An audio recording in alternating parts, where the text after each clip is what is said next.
সিলেটের বিভিন্ন সীমান্ত দিয়ে ভারতীয় চিনি এনে দেশের বাজারে বড় বড় ব্র্যান্ডের নামে বাজারজাতের অভিযোগ উঠেছে কয়েকজন যুবলীগ নেতার বিরুদ্ধে। বিষয়টি তদন্তের ঘোষণা দিয়েছে জেলা যুবলীগ। বন্যায় যখন বিপর্যস্ত সিলেটের 10 উপজেলা, তখনও থেমে নেই ভারতীয় চিনির চোরাচালান।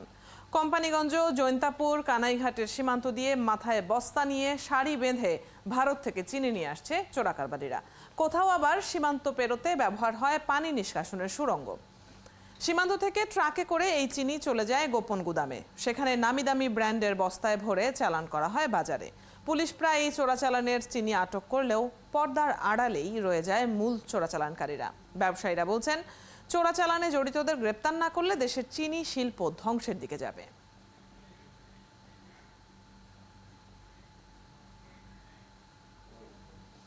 এ নিয়ে আরো খবর জানাতে সিলেট থেকে যুক্ত হচ্ছেন সহকর্মী হোসাইন আহমেদ সুজাত।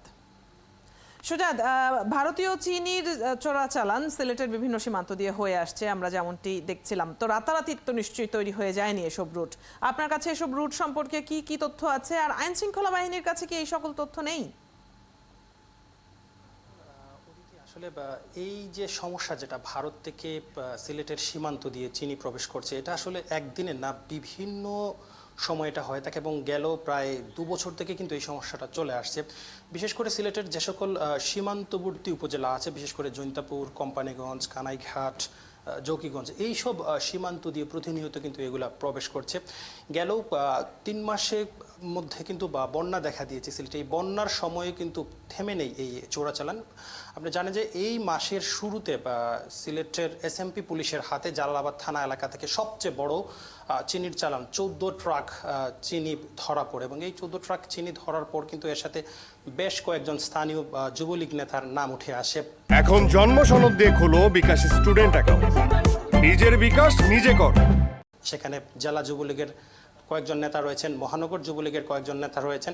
আমরা জেলা যুবলীগের সভাপতির সাথে কথা বলেছিলাম, তিনি বলছেন যে তার ইউনিটের যে সকল নেতাকর্মীরা এর সাথে জড়িত আছে তারা তদন্ত করে ব্যবস্থা নেবেন। পক্ষান্তরে মহানগর যুবলীগের কিন্তু কয়েকজন নেতার নাম উঠে এসেছে, এবং মহানগর যুবলীগের সভাপতির সাথে আমরা বারবার যোগাযোগ করার চেষ্টা করেছিলাম আসলে যুবলীগের নেতাদের সত্যি সম্পৃক্ততা আছে কিনা, কিন্তু তার সাথে আমরা কোনোভাবেই যোগাযোগ করতে পারিনি। পুলিশের সাথে আমরা কথা বলেছিলাম, মহানগর পুলিশের যিনি উপপুলিশ কমিশনার আজবাহার আলী শেখ, তিনি আমাদেরকে জানিয়েছেন যে এই বড় চিনির চোরাচালান ধরার পর কিন্তু এরপরেও তারা বেশ কয়েকটি বড় বড় চালান নগরীর শাহপরান এলাকা থেকে ধরেছেন, এবং এর সাথে যারা জড়িত আছে তাদেরকে তারা গ্রেফতার করতে তারা অভিযান পরিচালনা করছেন। আপনাকে আমি জানিয়ে রাখি যে আসলে সবচেয়ে ভয়াবহ অবস্থা হচ্ছে সীমান্ত উপজেলাগুলিতে।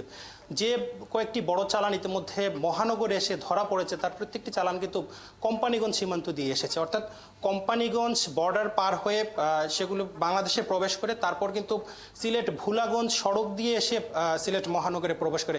এর মধ্যে কিন্তু আসলে পুলিশ চাইলে এগুলো গ্রেফতার করতে পারতো। আসলে কেন যে গ্রেফতার হচ্ছে না সে বিষয়ে আসলে আমরা পুলিশের কাছে জানতে চাইলে তারা আমাদেরকে জানায় যে সিলেট জেলা পুলিশ গেল 3 মাসে তারা প্রায় ৬৬ লাখ টাকার চিনি তারা আটক করেছে। পাশাপাশি আমরা হাইওয়ে পুলিশের সাথে কথা বলেছিলাম, হাইওয়ে পুলিশ আমাদেরকে জানিয়েছে যে তারা ইতিমধ্যে প্রায় 3 কোটি টাকার চিনি সিলেট ঢাকা মহাসড়কের বিভিন্ন জায়গা থেকে তারা আটক করেছেন।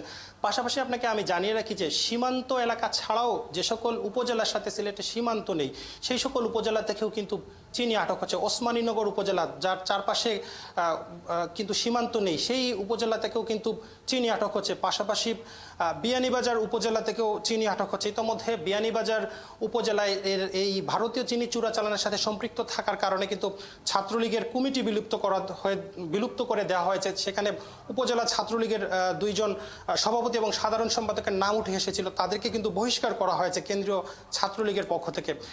এই যে চিনি চালান হচ্ছে, আমরা ব্যবসায়ীর সাথে কথা বলেছিলাম, ব্যবসায়ীরা আমাদেরকে জানিয়েছেন যে এভাবে যে ভারত থেকে নিয়ন্ত্রণহীনভাবে চিনি প্রবেশ করছে বাংলাদেশে, যার কারণে কিন্তু দেশীয় যে চিনি শিল্প আছে সেখানে ধস নেমে গেছে।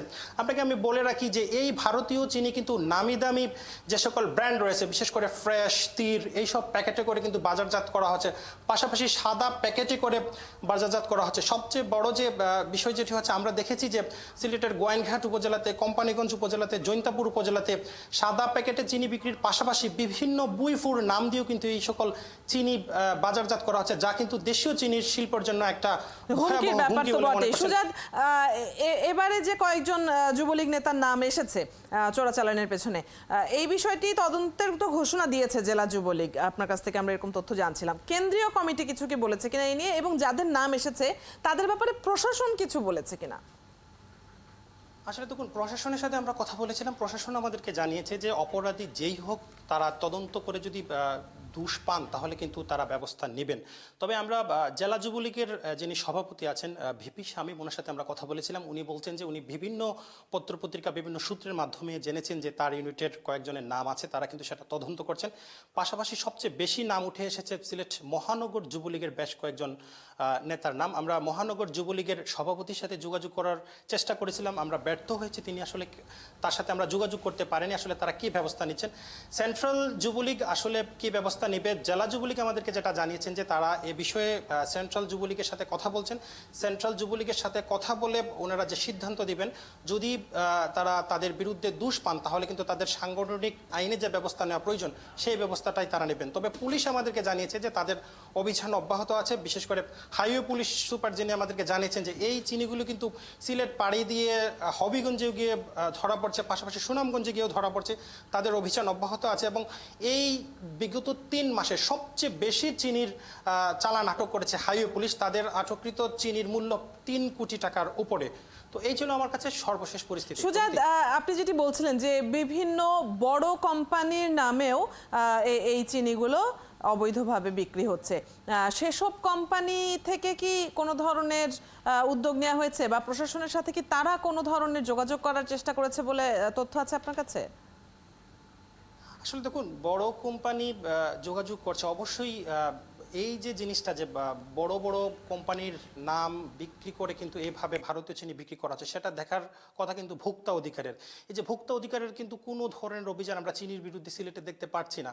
আপনাকে আমি বলি যে সিলেটের গোয়াইনঘাট উপজেলা, জৈন্তাপুর উপজেলা, কানাইঘাট উপজেলা, যেখানে প্রকাশ্যে বাজারে ভারতীয় চিনি বিক্রি করা হচ্ছে সাদা প্যাকেটে করে এবং বিভিন্ন ভুইফুর বিভিন্ন নাম দিয়ে কিন্তু এই ভারতীয় চিনিগুলো বিক্রি করা হচ্ছে। যদি প্রশাসন এগুলো দেখতো, যদি এগুলো জব্দ করতো, ভোক্তা অধিকার যদি অভিযান দিত, তাহলে কিন্তু এইভাবে সমগ্র বাংলাদেশে ভারতীয় চিনি কিন্তু ছড়িয়ে পড়তো না।